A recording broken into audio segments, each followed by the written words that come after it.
예, 사울의 길과 다윗의 길 이런 제목으로 사무엘상 23장 1절에서 14절 말씀 함께 살펴보겠습니다.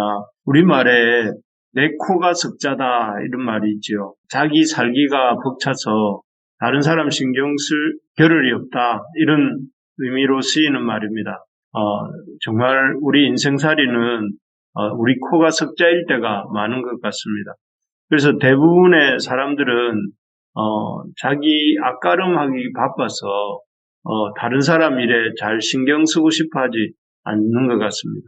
심지어 자기 눈앞에서 누군가가 죽어가도 누군가가 돌보겠지 이렇게 생각하면서 신경을 쓰지 않는다고 합니다. 그런데 오늘 본문에 나오는 다윗은 힘들게 그야말로 사울 왕에게 힘들게 쫓겨다니는 중에 있지요. 그런데 그래서 어떻게 보면 그 누구보다도 자기 코가 석자인 사람이 다윗이라 할 수 있습니다. 그런 자기 코가 석자인 다윗이 그일라 사람들을 돌아보는 내용입니다. 그일라는 헤브론에서 북서쪽으로 13km 가량 떨어진 유다의 성읍이었습니다. 이 성읍에 블레셋 사람들이 이렇게 쳐들어왔습니다. 그들이 쳐들어온 목적은 그때가 가을 무렵, 우리로 치면 가을 무렵인데 그일라 사람들이 이제 가을 무렵에 한 해 내내 수고하여서 얻은 농산물을 이렇게 이 노략질해 갈 목적으로 이 그일라를 쳐들어온 것이었습니다. 이 소식을 다윗이 듣지요. 그래서 다윗은 여호와께 묻기를 블레셋 사람들을 치고 그일라를 구원할까요? 라고 묻습니다. 사실 이러한 기도는 현재 다윗의 형편에서는 아주 어울리지 않는, 적합하지 않는 그런 기도였습니다. 왜냐하면은 사울 왕에게 쫓기고 있는 자기 코가 석자인 다윗이 다른 사람을 걱정할 상황이 아니었기 때문이죠. 하지만 다윗은 이 1년 동안 수고한 그 추수물들을 다 빼앗기게 된 그일라 백성들, 그렇게 1년 동안 농사한 수확물들을 다 빼앗기면 어떻게 그들이 1년을 또 살까? 이런 생각을 하게 하면서 그 백성들의 딱한 상황을 외면할 수가 없었습니다. 비록 자기가 코가 석자이지만 도망 중인 상황이었지만 그런 상황에서도 그일라 백성들의 어떤 삶이 걱정이 된 것이죠. 그래서 그는 여호와께 그일라를 구할까요? 하고 묻게 된 것입니다. 이 모습 속에서 비록 쫓기는 처지이지만 자신보다 그 백성의 안위를 먼저 생각하는 다윗의 면모를 볼 수가 있는 것 같습니다. 참 이런 모습들이 다윗이 하나님 앞에 쓰임받게 된 중요한 이 면모들이 아닌가 싶습니다. 참 이런 마음들이 우리에게 있기를 소망합니다. 우리의 형편이 좀 어렵고 힘들어도 또 우리보다 더 어렵고 힘든 사람들에 대해서 마음을 놓지 않는 우리가 되면 좋겠습니다. 어쨌든 하나님께서는 다윗에게 그일라로 내려가라고 말씀하십니다. 내려가라고 하시고 또 블레셋 사람들을 치면 하나님께서 다윗의 손에 붙이시고 그일라도 구원할 수 있게 해주시겠다 이렇게 말씀하십니다. 이 말씀을 듣고 다윗은 순종하여서 내려가서 블레셋과의 전쟁을 벌이죠. 아니나 다를까 하나님의 약속하신 대로 큰 승리를 거두고 또 그일라 백성들의 잃어버린 재산을 다 찾아오게 됩니다. 그런데 이번에는 또 다른 문제가 생깁니다. 그것은 다윗이 그일라에 있다는 소식을 들은 사울이 그일라로 내려오고 있다는 것이었습니다. 전쟁 이후에 이 블레셋과의 싸움 이후에 제대로 추스르지도 못한 그런 다윗과 그의 군사들이 사울왕의 공격을 이렇게 받게 된 것이죠. 사울왕의 공격을 받기에는 이 다윗 일행들이 현재 힘든 처지였지만 그나마 그일라라고 하는 성 안에 이제 머물고 있었기 때문에 조금 괜찮을 수도 있겠다 이런 생각이 듭니다. 하지만 자기가 이 다윗과 그 일행이 그일라 성을 거점으로 이 사울 왕과 싸우게 되면 어떻게 되겠습니까? 이 그일라 거민들은 그 전쟁에 휩쓸리게 되고 또 그로 인해서 큰 피해를 입지 않겠습니까? 그래서 이번에도 이제 다윗이 하나님께 묻습니다. 사울이 진짜로 그일라를 포위하겠는지, 또 포위하게 되면 그일라 사람들은 어떻게 자신에게 대하겠는지, 자신을 사울에게 넘기겠는지, 자신을 돕겠는지 이런 것들에 대해서 여호와께 묻습니다. 그러자 이번에도 하나님께서는 말씀해 주시기를 사울이 그일라를 포위할 것이고 또 그일라 사람들은 자신을 다윗을 사울에게로 넘기게 될 것이다. 이렇게 말씀해 주시죠. 그러자 다윗은 이 그일라 성을 버리고 그일라 성을 버렸다기보다 그일라 성을 떠납니다. 그래서 참 어떻게 보면 자신이 목숨을 걸고 구해준 사람들이 그일라 사람들인데 또 그 사람들이 자신을 사울의 손에 넘겨줄 것이라는 하나님의 말씀을 들었을 때에 인간적으로 다윗도 그일라 사람들에게 섭섭할 수 있는 상황이었습니다. 하지만 이 다윗은 그일라 사람들에게 서운하게 생각만 한 것이 아니라 즉각적으로 그일라를 떠나 자기가 갈 수 있는 곳으로 갔다 이렇게 되어 있습니다.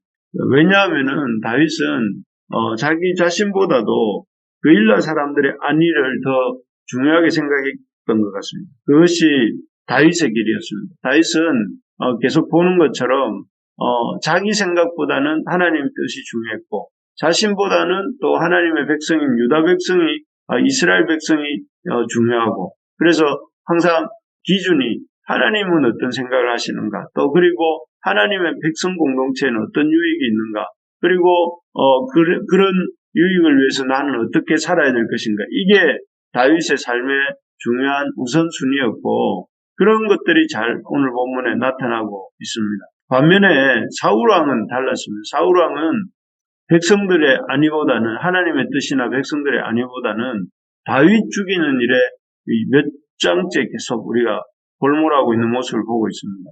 사울왕은 그일라 백성들이 블레셋으로부터 공격을 받았다 뭐 이런 말을 들었을 때는 별 반응이 없었지만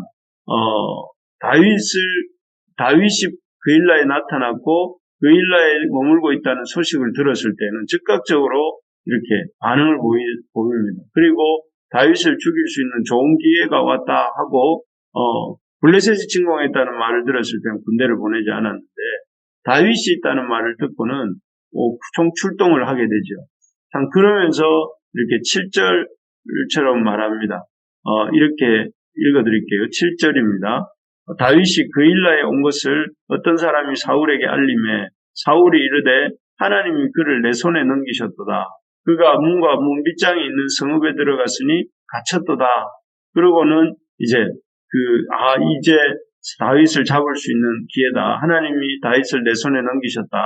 이제 다윗은 도간에 든치다. 이러면서 군사를 이끌고 그일라로 내려온 것입니다.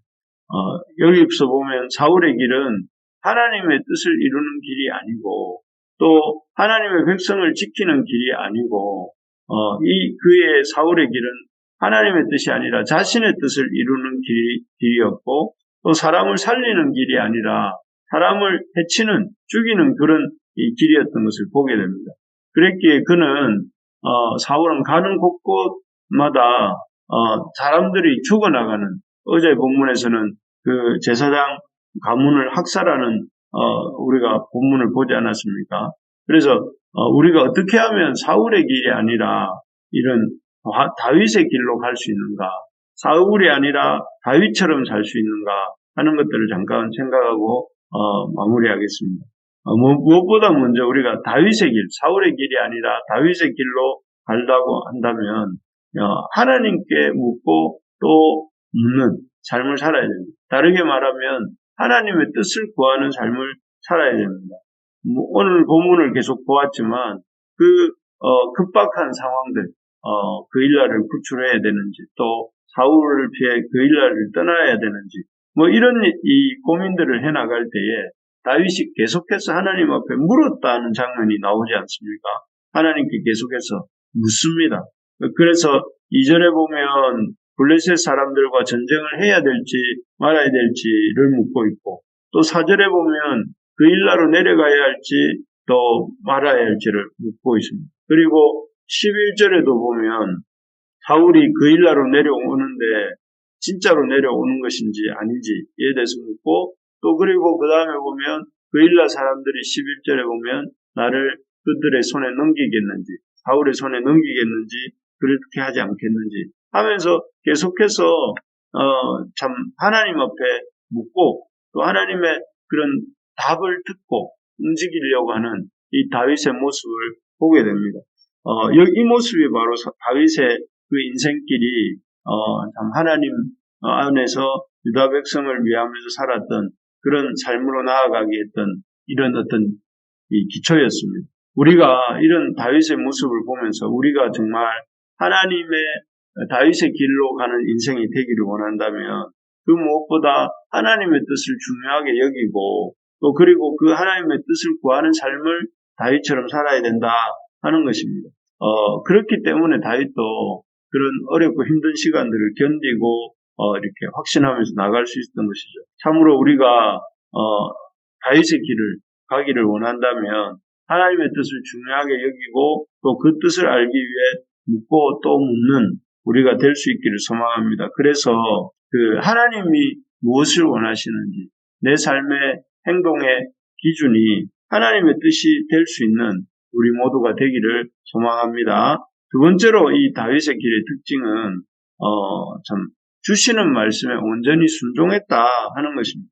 오늘 본문을 보면 다윗이 하나님의 뜻이 무엇인지를 묻고 난 다음에 그냥 끝난 것이 아니라 하나님의 뜻이 무엇인지 묻고 난 후에 즉각적으로 그 하나님의 응답이 왔을 때 순종하는 모습을 보게 됩니다.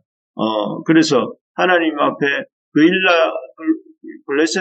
그일라를 쳐들어온 블레셋 사람들과 싸울까요? 할 때 하나님 싸울 것을 말씀하실 때 즉각적으로 그일라로 가서 블레셋과 싸우지 않습니까? 또 사울이 찾아와서 그일라 성을 포위했을 때에 그일라 사람들이 나를 그의 손에 붙일까요? 할 때에 주님이 붙인다고 말씀할 때 그 말씀을 듣고 액션을 취해서 그일라를 떠나는 모습들, 이런 모습들을 볼 때에 참 그는 말씀을 들을 뿐 아니라 말씀에 즉각적으로 순종하는 사람이었다 하는 것을 보게 됩니다.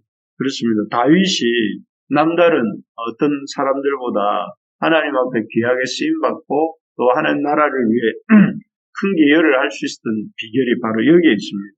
하나님 말씀을 하나님의 뜻에 관심을 갖고 또 하나님의 뜻을 알게 되면 그 뜻을 이루고자 즉각적으로 순종하는 사람이었기 때문에 다윗의 길은 사울의 길과 달랐고, 또 다윗의 인생은 하나님께서 비보시고 또 이렇게 쓰셨던 이런 인생이 되었음을 보게 됩니다.